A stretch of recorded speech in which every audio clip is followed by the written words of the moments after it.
Lorenzo Leschi, militant du collectif Golem, est désormais en ligne avec nous. Bonjour. Bonjour.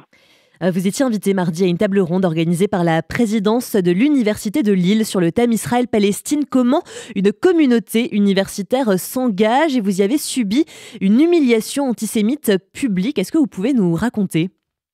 Oui, donc nous étions invités au nom du collectif Golem pour parler de la situation sur les facs et de comment on pouvait à la fois combiner un soutien nécessaire au peuple palestinien sans sombrer dans l'antisémitisme. Et donc c'était le message qu'on était venu délivrer au sein de cette table ronde, c'est-à-dire d'une part la nécessité de permettre la liberté de réunion, la liberté de manifester pour les étudiants, d'autre part d'être absolument intransigeant dans la lutte contre l'antisémitisme à l'université pour garantir la possibilité pour les étudiants juifs d'étudier dans des conditions acceptables et sans se sentir en danger.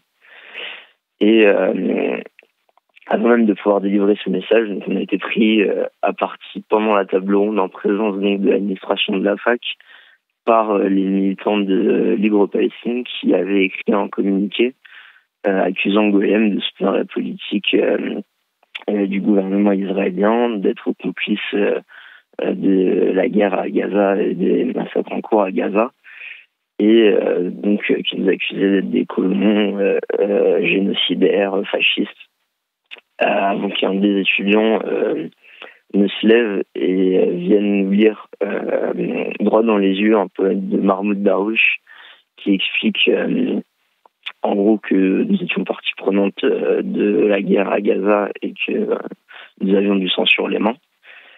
Et la table ronde n'a pas eu lieu puisque à l'issue de ça, l'ensemble de l'amphi s'est mis à scander des slogans contre nous en reprenant les slogans habituels qu'on peut entendre actuellement dans les mobilisations, c'est-à-dire sionistes, fascistes ou les terroristes, en nous traitant de colons et en empêchant la tenue donc de ce débat.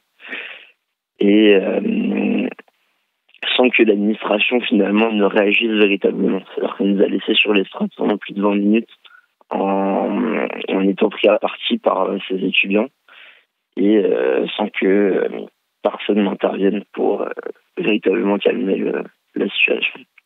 Les militants de Libre Palestine vous ont aussi fait savoir qu'ils auraient préféré que l'Union juive française pour la paix et Tzedek participe à votre place à cette table ronde. C'est comme s'il était en droit finalement de définir ce qu'est un bon juif, entre guillemets.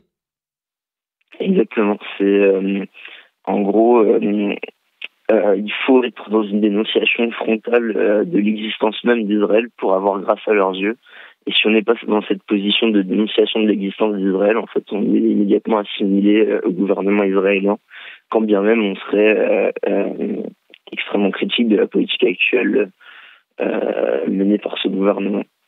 Et il se décerne le droit de choisir qui est le bon juif, qui est le mauvais juif, et il considère même que tous ceux qui sont donc des mauvais juifs sont antisémites, parce que nous ferions une essentialisation des juifs en les reliant à Israël. Donc ils nous ont aussi traités d'antisémites. Et on peut dire aujourd'hui, Lorenzo Leschi, que l'antisémitisme est marginalisé des luttes antiracistes. Absolument, l'antisémitisme est l'angle mort des luttes antiracistes. À gauche, c'est très compliqué d'en parler. Globalement, la dénonciation de l'antisémitisme est immédiatement assimilée à un soutien au gouvernement israélien, ou est considéré comme une manière de criminaliser le mouvement social, le mouvement de solidarité avec la Palestine. Et finalement, c'est une lutte qui n'est absolument pas prise au sérieux. Et il y a une nécessité extrêmement grande de remettre cette lutte, la lutte contre l'antisémitisme, en lien avec la lutte antiraciste, la lutte antiraciste dans son ensemble. Merci beaucoup Lorenzo Leschi du collectif Golem d'avoir été avec nous ce matin sur RCJ. Très bonne journée à vous. Merci, au revoir.